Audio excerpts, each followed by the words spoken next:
ஆமென். அல்லேலூயா. உங்கள் யாவருக்கும் என்னுடைய அன்பின் வாழ்த்துக்கள். மன்னிப்பு. நம்ம ஆண்டவராகிய இயேசு கிறிஸ்து மன்னிக்கிற குணமுள்ளவர்.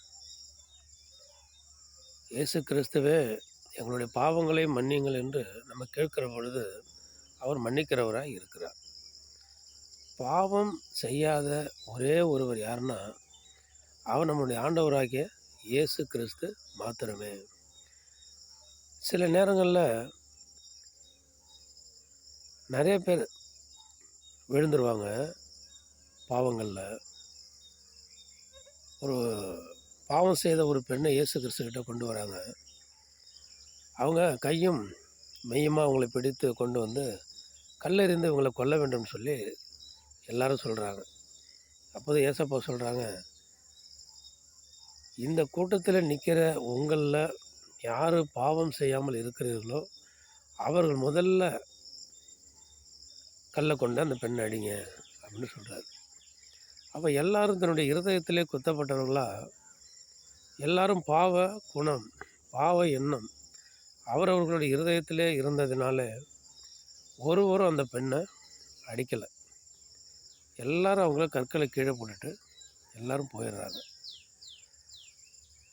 அப்போ இயேசு கிறிஸ்து கேட்குறாங்க, நீ போ, இனி பாவம் செய்யாத. அப்போது நம்ம இருதயத்தை நம்ம தாமே சுத்திகரித்து கொள்ள வேண்டும். நம்மளுடைய இருதயத்தை நம்ம கண்ணோக்கி பார்க்க வேண்டும். நம்மளிடத்தில் என்ன குறை இருக்குது, குற்றம் இருக்குது, பாவம் இருக்குது. இயேசு கிறிஸ்து சிலுவை சுமந்து கொண்டு போகிற பொழுது 3 முறை கீழே விழுந்து விடுகிறார். விழுந்த இயேசு கிறிஸ்து மீண்டும் எழுந்திருக்கிறார். நம்மளுடைய வாழ்க்கையிலும் சில நேரம் விடுதல் வரும். சின்ன சின்ன காரியம்தான்.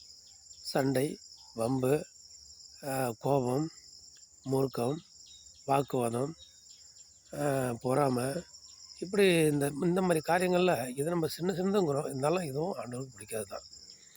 இப்படிப்பட்ட காரியங்களில் நம்ம என்ன பண்ணிடுவோம், கோபப்பட்டுருவோம்.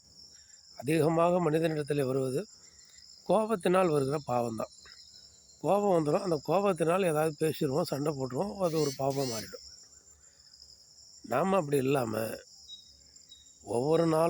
ஒவ்வொரு நாளும் எப்படி நம்ம குளிக்கிறோமோ அதே போல் ஒவ்வொரு நாளும் ஏசப்பாட்ட மன்னிப்பு கேட்டு ஒவ்வொரு நாளும் எப்படி குளித்து பரிசுத்தம் அடைகிறோமோ, எப்படி ஒவ்வொரு நாளும் நம்மளுடைய துணிமணிகளை துவைச்சி போடுறோமோ அதே போல் ஒவ்வொரு நாளும் நம்ம சுத்தமடைவோம், பரிசுத்தம் அடைவோம். ஏசப்பாட்டை வேண்டிக்கிட்டே இருப்போம். தலையில் எண்ணெய் தடவுறோம், தலையை சீவுறோம், குளிக்கிறோம், ட்ரெஸ் உடுத்திக்கிறோம். இதை அனுதினமும் நம்ம செய்கிறோம். அதே போல் அனுதினமும் ஜெபத்தில் இயேசு கிறிஸ்துவே எங்களை மன்னிங்க, சின்ன காரியமாக இருந்தாலும் பெரிய காரியமாக இருந்தாலும் குற்றங்களை மன்னிங்க ஆண்டவரேன்னு சொல்லி அவர்கிட்டத்தில் ஒப்புரவாகி மன்னிப்பு கேட்டு அனுதின ஜெபத்தில் முறையிடுவோம். கர்த்தர் நம்மளை மன்னித்து அரவணைத்து நம்மளை நடத்துகிற தேவனாக இருக்கிறபடினாலே ஆண்டவருக்கு இந்த காலை வேளையில் நன்றி சொல்லுவோம். ஆமென். அல்லேலூயா.